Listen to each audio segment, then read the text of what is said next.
नमस्कार सर्वांना, स्वागत आहे तुमचं प्रणित किचनमध्ये। तर मी आज तुम्हाला गाजराचा हलवा, पुलाव राईस आणि कोशिंबीर बनवून दाखवणार आहे। तर हे सर्व मी माझ्या आईसाठी आणि 2 मावशी येणार होत्या त्यांच्यासाठी बनवलेलं होतं। ते जास्त काही खाणार नव्हते कारण अगोदर मावस भावाकडे गेले होते आणि तिकडूनच जेवण करून आले, तर साधं सिंपल काहीतरी बनव असं म्हटले होते, म्हणून मी त्यांच्यासाठी हे सर्व बनवलेलं होतं। तर चला बघूयात आपण की गाजराचा हलवा मी कसा बनवला। गॅसवरती कढई ठेवून द्यायची आहे। गरम झाली कढई की त्याच्यामध्ये 4 चम्मच मी तूप ॲड केलेलं आहे। हे गाईचं तूप यूज केलेलं आहे। सोबतच त्याच्यामध्ये आपण कट करून घेतलेले काजू आणि कट करून घेतलेले बदाम टाकून देऊयात। 1-2-3 मिनिट छान असे परतून घ्यायचे आहे। त्याचा कलर चेंज झाला, गोल्डन कलर आला की लगेच काढून घेऊयात आणि त्याच तुपामध्ये आपण गाजर आहे ते चांगलं परतून घेणार आहोत। तर हे मी अर्धा किलो गाजर घेतलेलं होतं। पहिल्यांदा गाजर चांगलं स्वच्छ पाण्याने धुवून घ्यायचं आहे। त्याच्यानंतर त्याचे साल वगैरे काढायचे आणि खिसून घ्यायचं आहे। खिसलेलं गाजर कढईमध्ये ॲड करून घ्यायचं आणि एक 4 ते 5 मिनिटं छान असं परतून घ्यायचं आहे तुपामध्ये। सगळ्या घरामध्ये तुपाचा वास एकदम मस्त असा सुटलेला होता। एक नंबर गाजराचा हलवा झालेला होता। थोडंसं त्याची साईज कमी झाली आणि कलर चेंज झाला की आपण आता पुढची प्रोसेसमध्ये त्याच्यामध्ये एक मोठी वाटी मी साखर यूज केलेली आहे। तुम्ही जर कमी गोड खात असाल तर कमी साखर यूज करा। तर मी माझ्याप्रमाणे म्हणजे 4 ते 5 माणसांसाठी मी हा गाजराचा हलवा बनवत होते, म्हणून मी त्याप्रमाणे एक मोठी वाटी त्याच्यामध्ये मी साखर यूज केलेली आहे। साखर टाकून झाली की सगळं गाजर आणि साखर दोन्हींना एकजीव करून एकत्र मस्तपैकी मिक्स करून घ्यायचं आहे। तर बघू शकता गाजराला आता पाणी सुटायला लागले, म्हणजे साखर विरघळायला लागली। असंच 1-2 मिनिट ह्याला व्यवस्थित मिक्स करून घ्यायचं आहे। त्याच वाटीने मी 1 वाटी याच्यामध्ये दूध ॲड केलेलं आहे आणि त्यालाही व्यवस्थित असं मिक्स करून घेणार आहोत। सुरुवातीला जे आपण तुपामध्ये काजू आणि बदाम परतून घेतले होते तेही काजू बदाम याच्यामध्ये ॲड करून घ्यायचे। 1-2 मिनटं चांगले मिक्स करून घ्यायचं आहे आणि 10 ते 15 मिनटं एकदम मीडियम टू हाय फ्लेमवरती हा गाजराचा हलवा आपण शिजवून घेणार आहोत। तर बघू शकता गाजराच्या हलव्याला छानपैकी उकळी यायला लागलेली आहे। असंच मधून हादून त्या गाजराच्या हलव्याला हलवत राहायचं आहे, जेणेकरून कढईला खाली तो गाजराचा हलवा लागणार नाही। तर आता आपण तोपर्यंत कोशिंबीर तयार करून घेऊयात। एक 5 मिनिटं लागतील अजून शिजायला गाजराचा हलवा, म्हणजे दूध आटण्यासाठी। कोशिंबीर बनवण्यासाठी मी 150 ग्रॅम दही घेतलेला आहे। दही एका भांड्यामध्ये ॲड करून घ्यायचं आणि थोडंसं घट्टच दही घेणार आहोत। तर मीठ आणि भाज्या टाकल्या की त्यानंतरनं कोशिंबीरला पाणी सुटतं, म्हणून थोडंसं घट्टच दही यूज करा। तर एक मोठ्या आकाराचा कांदा होता, त्याला बारीक कट करून घेतलेला आहे। टोमॅटो स्वच्छ धुवून घ्यायचा, तोही एक मोठ्या आकाराचा घेतलेला, त्याला कट करून घ्यायचा आहे बारीक असं। एक मीडियम आकाराची काकडी घेतली होती, तिला स्वच्छ धुवून घ्यायचं, साल काढायची, किसून घ्यायचं आणि तीही याच्यामध्ये ॲड करून घ्यायची। गाजराचा हलवा बनवण्यासाठी मी गाजर किसून घेतलं होतं, त्यातलंच थोडं गाजर साईडला काढलं होतं, ते गाजरही मी याच्यामध्ये ॲड करून घेतलेला आहे। वरून चवीप्रमाणे मीठ ॲड करून द्यायचं आहे।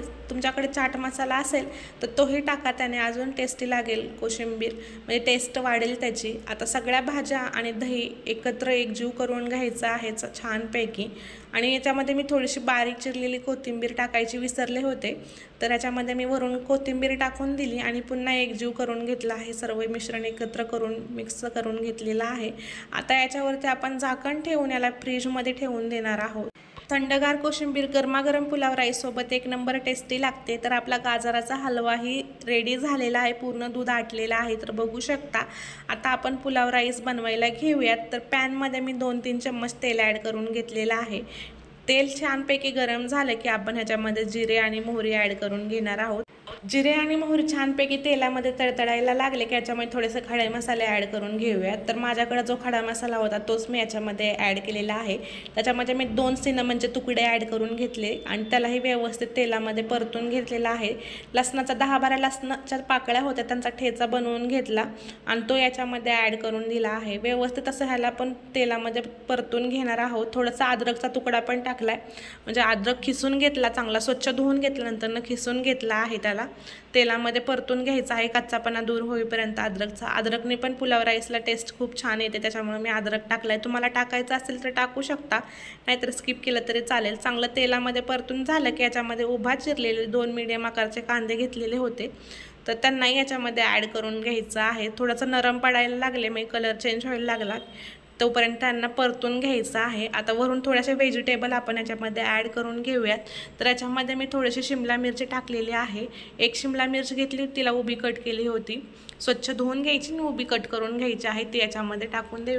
तुम्हाला थोडासा व्हिडिओमध्ये आवाज येत असेल ड्रिल मशीन वगैरेचा ठोकण्याचा वगैरे, तर शेजारच्या फ्लॅटमध्ये थोडंसं काम चालू आहे त्याच्यामुळे तो आवाज येतोय, तर त्याला इग्नोर करून टाका. मी जे बोलते त्याच्याकडे लक्ष द्या.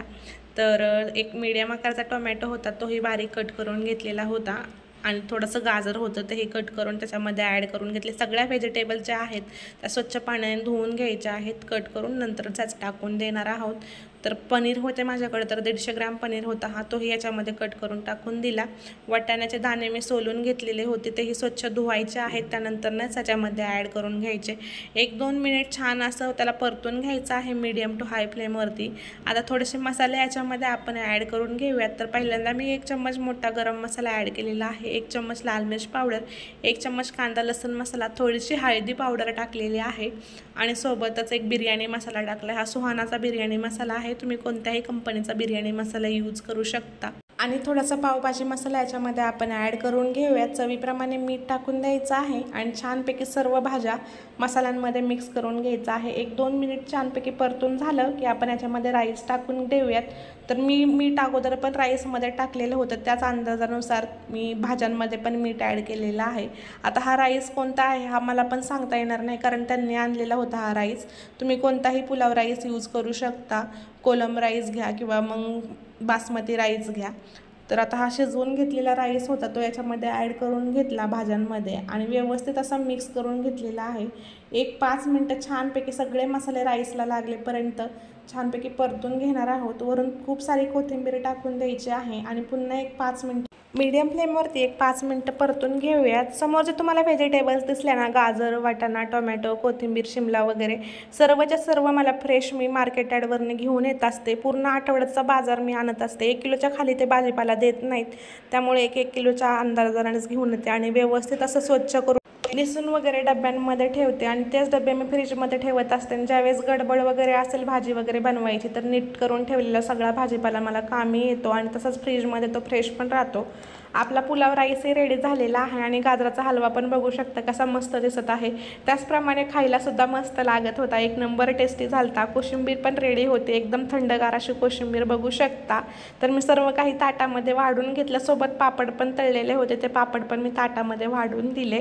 गाजराचा हलवा, पुलाव राईस आणि कोशिंबीर तुम्हाला कशी वाटली ते कमेंट करून नक्की सांगा. तुम्हाला आवडली असेल तर तुमच्या फॅमिली मेंबर्सला पण खाऊ घाला आणि व्हिडिओ आवडली तर चॅनलला लाईक, शेअर आणि सबस्क्राईब करायला विसरू नका. आणि जाता जाता तुम्ही पण कोशिंबीर, गाजराचा हलवा आणि पुलाव राईस खाऊन जावा.